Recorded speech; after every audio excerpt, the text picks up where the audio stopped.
ओम श्री महालक्ष्मी नमः। प्रिय श्रोताओं, आज मार्गशीर्ष यानी अगहन मास का पहला गुरुवार है। आज दिनांक है 6 नवंबर और आज से माँ लक्ष्मी जी के व्रत प्रारंभ हो रहे हैं। अगहन मास के प्रत्येक गुरुवार को माँ लक्ष्मी जी की पूजा करके भक्त उपवास रखते हैं और इस दिन गोधूली मुहूर्त में पूजा करके कथा का श्रवण करते हैं। और आज 6 नवंबर दिन गुरुवार को गोधूली मुहूर्त शाम 5:32 से 5:59 तक रहेगा, जब आप शाम की पूजा करके कथा का श्रवण कर सकते हैं।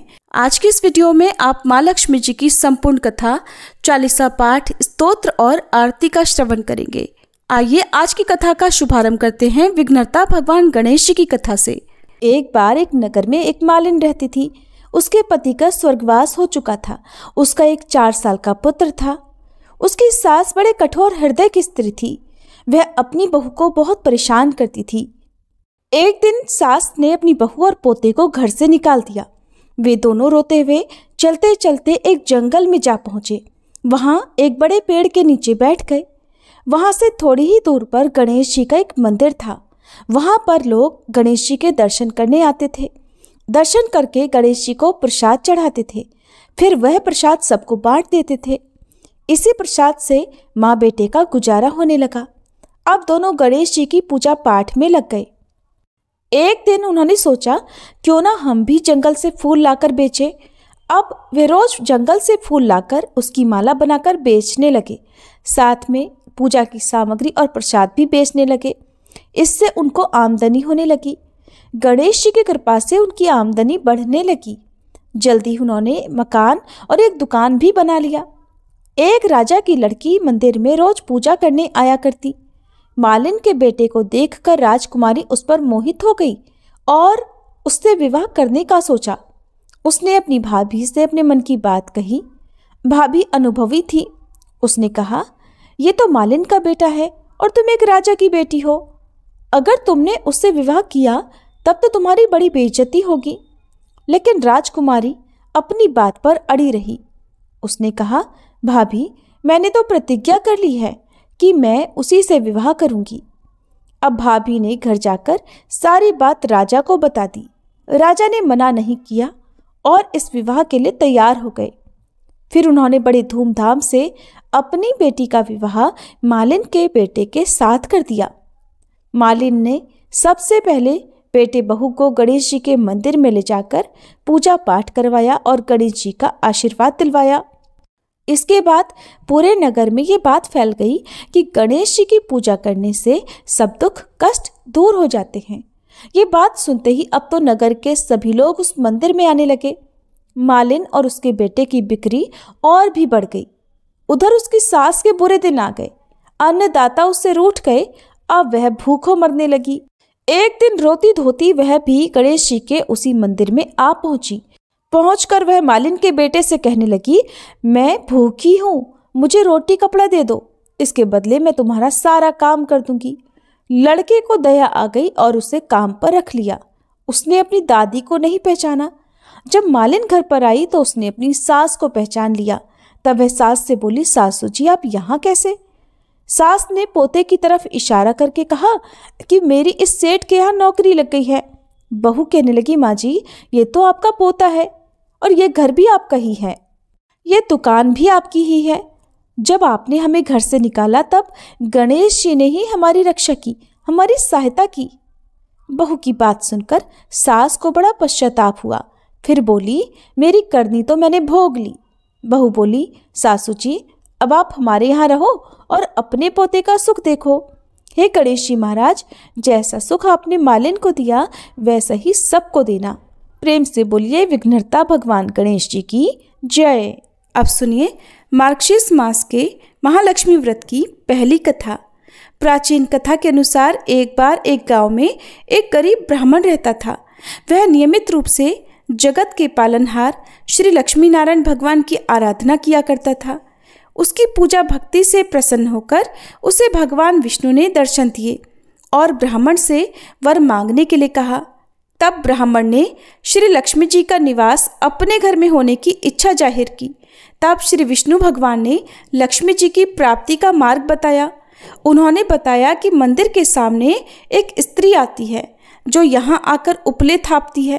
तुम उसे अपने घर आने का निमंत्रण दे देना, वही देवी लक्ष्मी है। जब धन की देवी माँ लक्ष्मी तुम्हारे घर पधारेंगी तो तुम्हारा घर धन और धान्य से भर जाएगा। ऐसा कहकर श्री विष्णु जी अंतर्ध्यान हो गए। अगले दिन वह ब्राह्मण सुबह ही मंदिर के द्वार के सामने जाकर बैठ गया। तब देवी लक्ष्मी जी एक साधारण स्त्री का रूप धरकर उपले थापने के लिए आईं, तो ब्राह्मण ने उनसे अपने घर आने का निवेदन किया। ब्राह्मण की बात सुनकर लक्ष्मी जी समझ गईं कि यह सब श्री विष्णु जी के कहने से ही हुआ है। तब लक्ष्मी माता ने ब्राह्मण से कहा कि मैं तुम्हारे घर चलूंगी, लेकिन इससे पहले तुम्हें महालक्ष्मी व्रत करना होगा। 16 दिनों तक व्रत करने और 16वें दिन रात्रि को चंद्रमा को अर्घ देने से तुम्हारा मनोरथ पूर्ण होगा।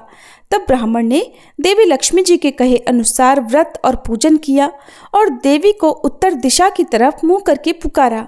इसके बाद देवी लक्ष्मी ने अपना वचन पूरा किया। मान्यता है कि उसी दिन से इस व्रत की परंपरा शुरू हो गई। अब सुनिए मार्गशीर्ष गुरुवार के व्रत की दूसरी कथा। श्री महालक्ष्मी माता जी के अनेक रूप और नाम हैं। भूतल में वे छाया, शक्ति, तृष्णा, शांति, जाति, लज्जा, श्रद्धा, कांति, वृत्ति, स्मृति, दया, तुष्टि, माता, अधिष्ठात्री और लक्ष्मी के रूप में स्थित हैं। हम उन्हें प्रणाम करते हैं। कैलाश पर्वत पर पार्वती, क्षीर सागर में सिंधु कन्या, स्वर्गलोक में महालक्ष्मी, भूलोक में लक्ष्मी, ब्रह्मलोक में सावित्री, ग्वालों में राधिका, वृंदावन में रासेश्वरी, चंदन वन में चंद्रा, चंपक वन में गिरिजा, पद्म वन में पद्मा, मालती वन में मालती, कुंदन वन में कुंददंती, केतकी वन में सुशीला, कदम्ब वन में कदम्ब माला, राजप्रसाद में राजलक्ष्मी और घर घर में गृहलक्ष्मी इन विभिन्न नामों से पहचानी जाती हैं। इस तरह सर्वथा चारों ओर सर्वभूत में सुपरिचित माता श्री महालक्ष्मी जी की ये कथा है। भारतवर्ष के सौराष्ट्र देश में द्वापर युग की ये कहानी है। सौराष्ट्र में उस समय भद्रश्रवा नाम के राजा थे। वे बड़े पराक्रमी राजा थे। 4 वेद, 6 शास्त्र, 18 पुराणों का उन्हें ज्ञान था। उनकी रानी का नाम सूरत चंद्रिका था। रानी देखने में सुंदर और सुलक्षणा थी, पतिव्रता भी थी। उन दोनों को 7 पुत्र और उसके बाद एक कन्या का वरदान मिला था। कन्या का नाम था श्यामबाला। एक बार महालक्ष्मी जी के मन में आया कि जाकर उस राजा के राजप्रसाद में रहें। इससे राजा को 2 गुना धन दौलत की प्राप्ति होगी और वह इस धन दौलत से अपनी प्रजा को और सुख दे पाएगा। गरीब के घर अगर रहे और उसे धन दौलत प्राप्त हो तो वह स्वार्थी की तरह केवल अपने ऊपर ही खर्च करेगा। ये सोचकर श्री महालक्ष्मी जी ने एक बूढ़ी ब्राह्मण स्त्री का रूप धारण किया। हाथ में लाठी लेकर लाठी के सहारे वे रानी के द्वार तक जा पहुंची। यद्यपि उन्होंने बूढ़ी औरत का रूप धारण किया था, पर उनके चेहरे पर देवी का तेज था। उन्हें देखते ही एक दासी सामने आई। उसने इनका नाम, धाम, कर्म पूछ डाला। वृद्ध ब्राह्मणी का रूप धरे हुए माता लक्ष्मी जी ने कहा, बालिके, मेरा नाम कमला है। मेरे पति का नाम भुवनेश है। हम द्वारिका में रहते हैं। तुम्हारी रानी पिछले जन्म में एक वैश्य की पत्नी थी। वह वैश्य गरीब था। गरीबी के कारण हर रोज उसके घर में झगड़े हुआ करते थे और उसका पति भी उसे रोज मारता था। इन बातों से तंग आकर वह घर छोड़कर चली गई और वन जंगलों में खाली पेट भटकने लगी। उसकी इस दुर्दशा पर मुझे दया आई। तब मैंने उसे सुख संपत्ति देने वाली श्री महालक्ष्मी जी की कथा सुनाई। मेरे कहने पर उसने श्री महालक्ष्मी जी का व्रत किया। श्री महालक्ष्मी जी प्रसन्न हुई और उसकी गरीबी दूर हुई। उसका घर संसार, दौलत, संतति, संपत्ति से भर गया। बाद में पति पत्नी दोनों परलोक सिधारे। लक्ष्मी व्रत करने के कारण वे लक्ष्मी लोक में रहे। उन्होंने जितने साल महालक्ष्मी का व्रत किया उतने हजारों साल उन्हें सुख भोग मिला। इस जन्म में उसका जन्म राजघराने में हुआ है, परंतु वह श्री महालक्ष्मी जी का व्रत करना भूल गई है और मैं उसे यही याद दिलाने आई हूँ। बूढ़ी ब्राह्मणी की बातें सुनकर दासी ने उन्हें प्रणाम किया और फिर श्री महालक्ष्मी जी का व्रत किस तरह किया जाए इस विषय में पूछा। तब वृद्धा रूपधारी माँ लक्ष्मी जी ने दासी को पूजा की विधि और महिमा बताई। इसके बाद वह दासी माता को प्रणाम करके रानी को बताने अंदर चली गई। राज वैभव में रहते हुए रानी को अपने ऐश्वर्य का बड़ा घमंड हुआ था। संपत्ति और अधिकार के कारण वह उन्मत्त हो गई थी। दासी के द्वारा बताई गई वृद्धा ब्राह्मणी की बातें सुनकर वह आग बबूला होकर राजद्वार पर आकर बुढ़िया रूपधारी श्री महालक्ष्मी जी पर ही बरस पड़ी। उसे ये नहीं पता था कि स्वयं श्री महालक्ष्मी जी माता एक वृद्धा ब्राह्मणी का रूप धारण किए उसके द्वार तक आई हैं। परंतु रानी का इस कदर रूखा बर्ताव और अपना अनादर देखकर अब माता लक्ष्मी जी ने वहां ठहरना ठीक नहीं समझा और वे वहां से चल पड़ी। राह में उन्हें राजकुमारी श्यामबाला मिली। उन्होंने श्यामबाला को सारी बात बताई। श्यामबाला ने अपनी ओर से श्री महालक्ष्मी जी माता से क्षमा मांगी और माता को उस पर दया आ गई। उन्होंने श्यामबाला को श्री महालक्ष्मी जी व्रत के बारे में बताया। उस दिन अगहन यानी मार्गशीर्ष मास का पहला गुरुवार था। श्यामबाला ने परम श्रद्धा से श्री महालक्ष्मी जी का व्रत रखा। फलस्वरूप राजा सिद्धेश्वर के सुपुत्र मालाधर से उसका विवाह हुआ। वह धन दौलत ऐश्वर्य वैभव से माला माल हो गई। पति के साथ ससुराल में आनंद से दिन बिताने लगी। इधर श्री महालक्ष्मी जी का रानी पर प्रकोप हुआ। फलस्वरूप राजा भद्रशिवा का राज्य और राज कारोबार सब कुछ नष्ट हो गया। यहाँ तक कि खाने के लिए भी लाले पड़ गए। ऐसी दशा में एक दिन रानी ने राजा से निवेदन किया कि हमारा दामाद इतना बड़ा राजा है, धनवान है, ऐश्वर्यशाली है, क्यों न उसके पास जाएं, अपना हाल उसे बताएं तो वो जरूर हमारी सहायता करेगा। इसी बात पर राजा भद्रशिवा दामाद के पास रवाना हुए। राज्य में पहुंचकर एक तालाब के किनारे थोड़ी देर विश्राम करने के लिए ठहरे। तालाब से पानी लेते आते समय दासियों ने उन्हें देखा। उन्होंने विनम्रता से उनके बारे में पूछा और जब उन्हें ये पता चला कि वे रानी श्यामबाला के पिता हैं तो दौड़ते हुए जाकर उन्होंने रानी को सारी बात बताई। रानी ने दासी के हाथ राज परिधान भेजकर बड़े ठाठ से उनका स्वागत और आदर सत्कार करवाया, खान पान करवाया। जब वे वापस लौटने लगे तो सोने की मोहरों से भरा हुआ घड़ा भी दिया। राजा भद्रश्रवा जब वापस लौटे तो उन्हें देखकर उनकी पत्नी रानी सूरजचंद्रिका बड़ी खुश हुई। उन्होंने सोने की मोहरों से भरे घड़े का मुंह खोलकर देखा, लेकिन हाय भगवान, घड़े में तो धन के बदले कोयले मिले और ये सब श्री महालक्ष्मी जी के प्रकोप से हुआ। इस तरह दुर्दशा में कई और दिन बीत गए। इस बार रानी स्वयं अपनी कन्या के पास गई। वह दिन अगहन मास का अंतिम गुरुवार था। श्यामबाला ने श्री महालक्ष्मी जी का व्रत किया था, पूजा की और अपनी माता से भी व्रत करवाया। इसके बाद रानी अपने घर आ गई। श्री महालक्ष्मी जी का व्रत रखने पर उसे फिर से अपना राजपाट, धन दौलत, ऐश्वर्य प्राप्त हुआ। कुछ दिनों के बाद राजकन्या श्यामबाला अपने पिता के घर अपने मायके आई। उसे अपने घर देखकर अब सूरजचंद्रिका को पुरानी बातें याद आ गई। यही कि श्यामबाला ने अपने पिता को घड़ा भरकर कोयला दिया था और तो उसे कुछ भी नहीं दिया था। इस कारण श्यामबाला को पिता के घर आने पर उसका कोई भी आदर सत्कार प्राप्त नहीं हुआ। उसका किसी ने सम्मान नहीं किया बल्कि अनादर ही हुआ। पर उसने इस बात का बुरा नहीं माना। अपने घर लौटते समय उसने पिता के घर से थोड़ा नमक ले लिया और अपने घर अपनी ससुराल लौटने पर उसके पति ने जब पूछा कि अपने मायके से क्या लाई हो, तब उसने जवाब दिया कि वहाँ का सार लाई हूँ। पति ने पूछा, अब भला इसका क्या मतलब हुआ? श्यामबाला ने कहा, थोड़ा धीरज रखो, सब पता चल जाएगा। उस दिन श्यामबाला ने सारा भोजन नमक डाले बिना बनाया और फिर परोसा। पति ने जब भोजन किया तो सारा भोजन बिना नमक का था, इसलिए स्वाद नहीं आया। फिर श्यामबाला ने थाली में नमक डाला, इससे सारा भोजन स्वादिष्ट लगने लगा। तब श्यामबाला ने अपने पति से कहा, यही है वह मायके से लाया हुआ सार। पति को उसकी बात बहुत अच्छी लगी। फिर वे दोनों हंसी मजाक करते हुए भोजन करने लगे। ऐसा कहा गया है कि जो भी इस तरह से श्रद्धा भाव से श्री महालक्ष्मी जी की पूजा करे तो उसे माँ की कृपा अवश्य ही प्राप्त होती है। सुख, संपत्ति, शांति की प्राप्ति होती है, सभी मनोकामनाएं भी पूर्ण हो जाती हैं। परंतु ये सब प्राप्त होने पर माता लक्ष्मी जी की पूजा को कभी भूलना नहीं चाहिए। हर गुरुवार को व्रत पाठ अवश्य करना चाहिए। इस तरह श्री महालक्ष्मी जी की महिमा भक्तों की मनोकामनाएं पूर्ण करती हैं।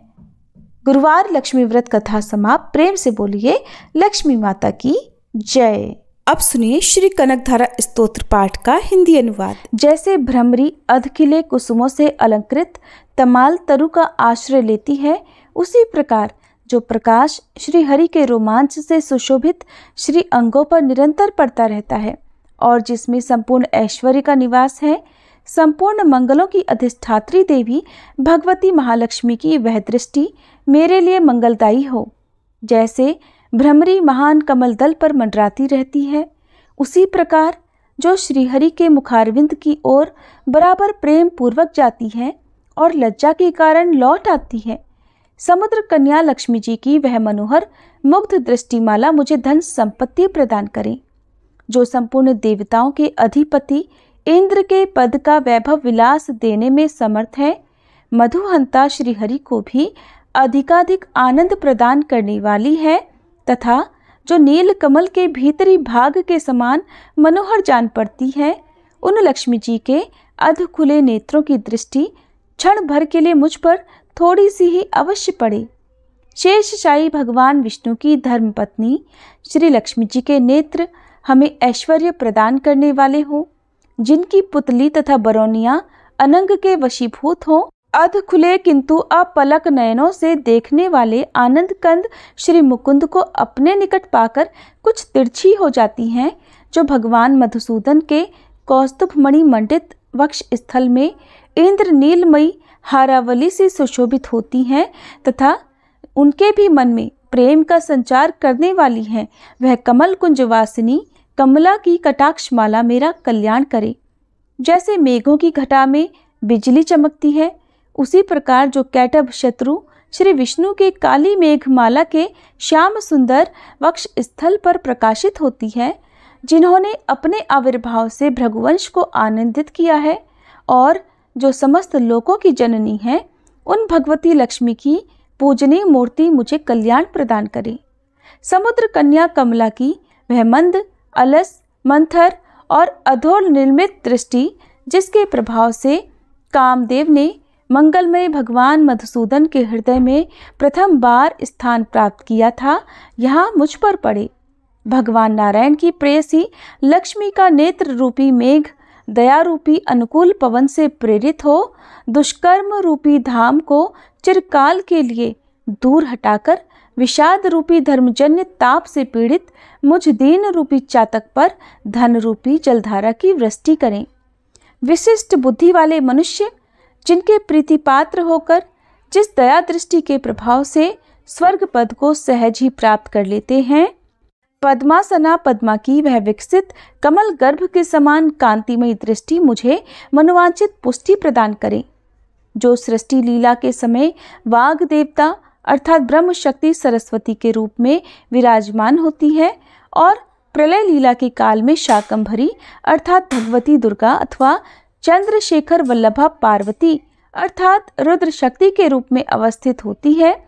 त्रिभुवन के एकमात्र पिता भगवान नारायण की उन नित्य यौवना प्रेयसी श्री लक्ष्मी को नमस्कार है। हे माता, शुभ कर्मों का फल देने वाली श्रुति के रूप में आपको प्रणाम है। रमणी गुणों की सिंधु रूपा रति के रूप में आपको नमस्कार है। कमल वन में निवास करने वाली शक्ति स्वरूपा लक्ष्मी को नमस्कार है तथा पुष्टि रूपा पुरुषोत्तम प्रिया को नमस्कार है। कमल वदना कमला को नमस्कार है। क्षीर सिंधु सभ्यता श्री देवी को नमस्कार है। चंद्रमा और सुधा की सगी बहन को नमस्कार है। भगवान नारायण की वल्लभा को नमस्कार है। कमल सदृश नेत्रों वाली माननीय माँ, आपके चरणों में किए गए प्रणाम।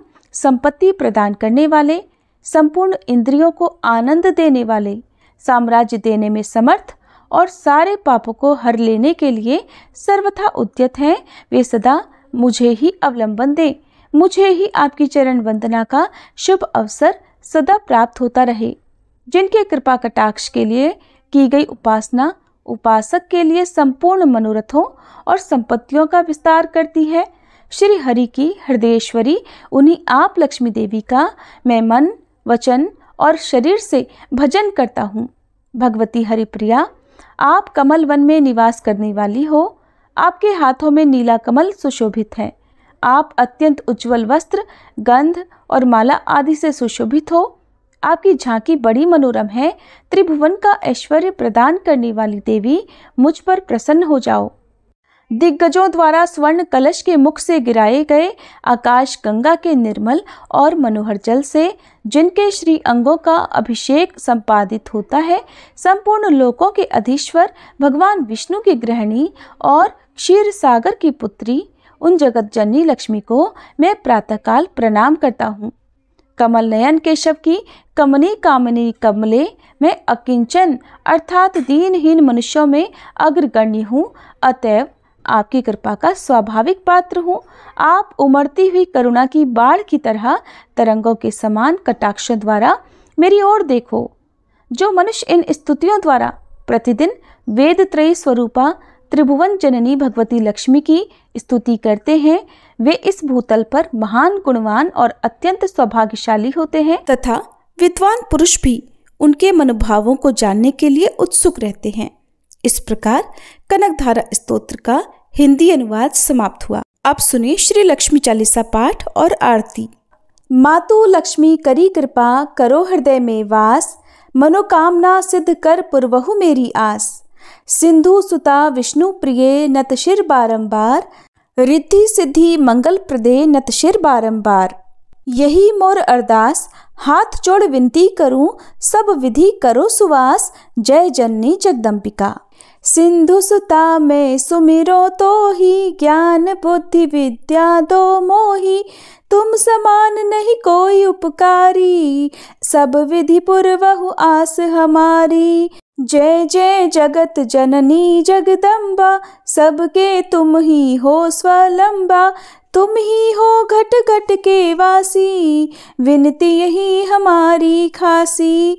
जग जननी जय सिंधु कुमारी, दीनन की तुम हो हितकारी। विनयो नित्य तुम्हीं महारानी, कृपा करो जग जननी भवानी। ये ही विधि स्तुति करो तिहारी, सुधि लीजे अपराध बिसारी।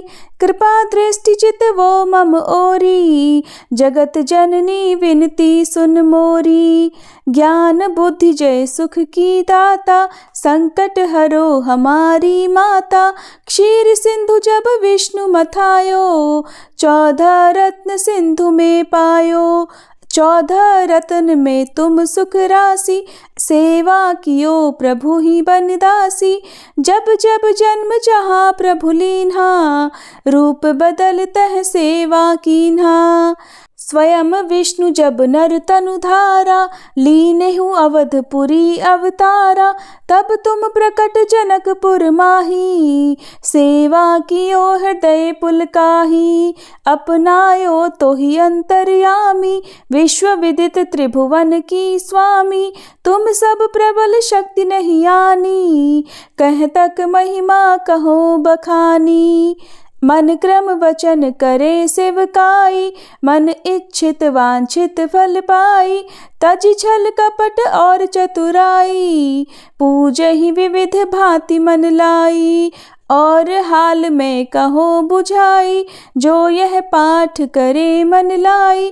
ताको कोई कष्ट न होई, मन इच्छित फल पावे फल सोई। त्राही त्राही जय दुख निवारणी, त्रिविध ताप भव बंधन हारिणी। जो यह चालीसा पढ़े और पढ़ावे, इसे ध्यान लगा कर सुने सुनावे। ताको कोई न रोग सतावे, पुत्र आदि धन संपत्ति पावे। पुत्रहीन और संपत्तिहीना, अंधा बधिर कोढ़ी अति दीना। विप्र बुलाए के पाठ करावे, शंका दिल में कभी ना लावे। पाठ करावे दिन चालीसा, ता पर कृपा करे गौरी सा। सुख संपत्ति बहुत सी पावे, कमी नहीं काहू की आवे। 12 मास करे जो पूजा, ते ही समधन्य और नहीं दूजा। प्रतिदिन पाठ करे मन माही, उन सम कोई जग में नाही। बहुविधि क्या में करो बढ़ाई, ले परीक्षा ध्यान लगाई। करी विश्वास करे व्रत नेमा, होई सिद्ध उपजय और प्रेमा। जय जय जय लक्ष्मी महारानी, सब में व्यापित जो गुण खानी। तुम्हरो तेज प्रबल जग माही, तुम सम को दयाल को नाही। मोहि अनाथ की सुधि अब लीजे, संकट काटी भक्ति मोहि दीजे। भूल चूक करी क्षमा हमारी, दर्शन दीजे दशा निहारी। बिन दर्शन व्याकुल अधिकारी, तुम ही अक्षत दुख सहते भारी। नहीं मोहि ज्ञान बुद्धि है तन में, सब जानत हो अपने मन में। रूप चतुर्भुज करके धारण, कष्ट मोर अब करहु निवारण। कहीं प्रकार में करो बढ़ाई, ज्ञान बुद्धि मोहि नाही अधिकाई। रामदास अब कहाई पुकारी, करो दूर तुम विपत्ति हमारी। त्राही त्राही दुखारिणी, हरो बेगी सब त्रास। जयति जयति जय लक्ष्मी, करो शत्रुन का नाश। रामदास हरि ध्यान नित, विनय करत कर जोर। मातु लक्ष्मी दास पर, करहु दया की कोर। ओम जय लक्ष्मी माता, मैया जय लक्ष्मी माता। तुमको निश दिन सेवत, मैया जी को निश दिन सेवत। हर विष्णु विधाता, ओम जय लक्ष्मी माता। उमा रमा ब्रह्माणी, तुम ही जग माता। मैया तुम ही जग माता। सूर्य चंद्रमा ध्यावत, नारद ऋषि गाता। ओम जय लक्ष्मी माता। दुर्गा रूप निरंजनी, सुख संपत्ति दाता। मैया सुख संपत्ति दाता। जो कोई तुमको ध्याता, रिद्धि सिद्धि धन पाता। ओम जय लक्ष्मी माता। तुम पाताल निवासनी, तुम ही शुभ दाता। मैया तुम ही शुभ दाता। कर्म प्रभाव प्रकाशनी, भवनिधि की त्राता। ओम जय लक्ष्मी माता। जिस घर तुम रहती, सब सद्गुण आता। मैया सब सद्गुण आता। सब संभव हो जाता, मन नहीं घबराता। ओम जय लक्ष्मी माता। तुम बिन यज्ञ न होते, वस्त्र न कोई पाता। मैया वस्त्र न कोई पाता। खान पान का वैभव, सब तुमसे आता। ओम जय लक्ष्मी माता। शुभ गुण मंदिर सुंदर, क्षीरोदधि जाता। मैया क्षीरोदधि जाता। रत्न चतुर्दश तुम बिन, कोई नहीं पाता। ओम जय लक्ष्मी माता। महालक्ष्मी जी की आरती, जो कोई नर गाता। मैया जो कोई नर गाता। और आनंद समाता, पाप उतर जाता। ओम जय लक्ष्मी माता। ओम जय लक्ष्मी माता। मैया जय लक्ष्मी माता। तुमको निश दिन सेवत, तुमको निश दिन सेवत। हर विष्णु विधाता। ओम जय लक्ष्मी माता। मैया जय लक्ष्मी माता। प्रेम से बोलिए लक्ष्मी मैया की जय।